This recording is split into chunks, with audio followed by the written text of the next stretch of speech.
Stop scrolling. I'm about to show you what happens when a YouTube comment becomes a historical dumpster fire that even the algorithm can't ignore.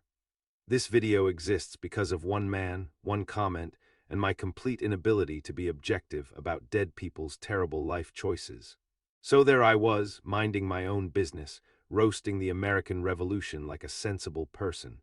When this legend named at pi 2724 drops what might be the most beautiful piece of comment section poetry I've ever seen. He didn't just say you're biased. Oh no, that would be too simple. He basically said, I'm related to the founding fathers. Fight me. And then he threw down the ultimate gauntlet. Let's just stick to the history of what would have happened if Persia and Mongolia would have taken over the known world, and let's hear you dog Alexander the Great. My friends, when someone challenges you to a historical roast battle, you don't just respond, you create a whole production with lighting and a dramatic soundtrack. Let's be real about Alexander the Great for a second. This wasn't a military genius, this was history's first influencer, a trust fund kid with daddy issues and an army.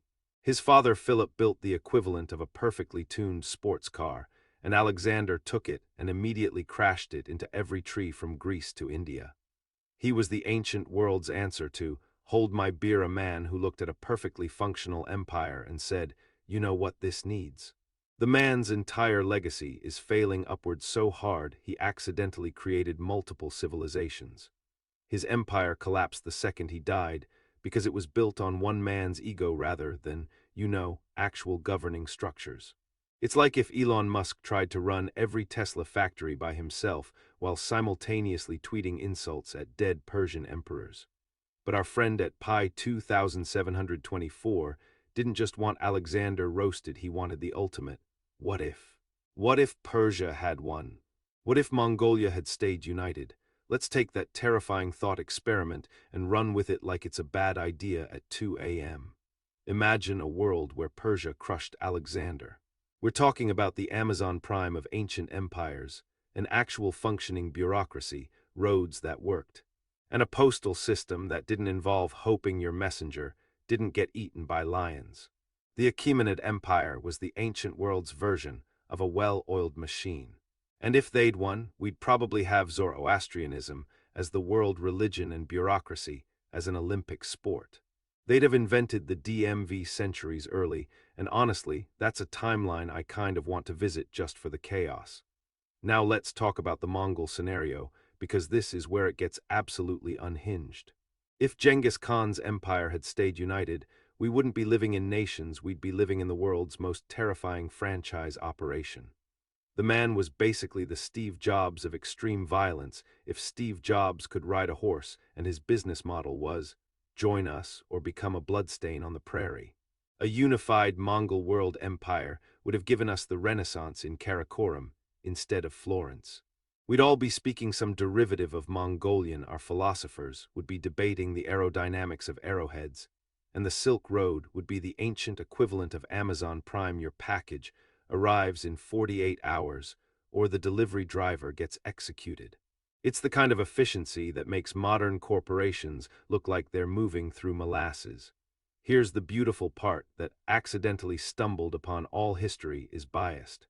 The textbook version is biased toward making things seem inevitable and noble. My version is biased toward pointing out that most of history happened because someone was having a really bad day and decided to take it out on an entire continent. Your family stories are biased through the lens of Grandpa couldn't possibly have been that much of a disaster. We're all just telling stories, but some of us are willing to admit that our stories involve more sarcasm and fewer marble statues. So I want to hear from you in the comments which alternate history makes your brain do backflips, the efficient, bureaucratic nightmare of eternal Persia, or the everything is horses and terror, Mongol world order. Drop your vote and your reasoning below. I genuinely want to know which dystopia you'd prefer to live in.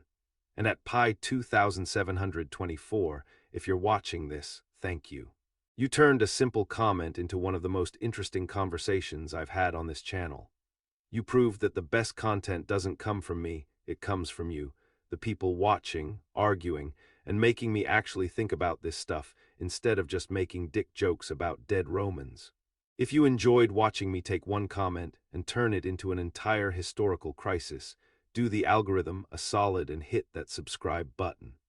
Every new subscriber is another person who might leave a comment that becomes our next video.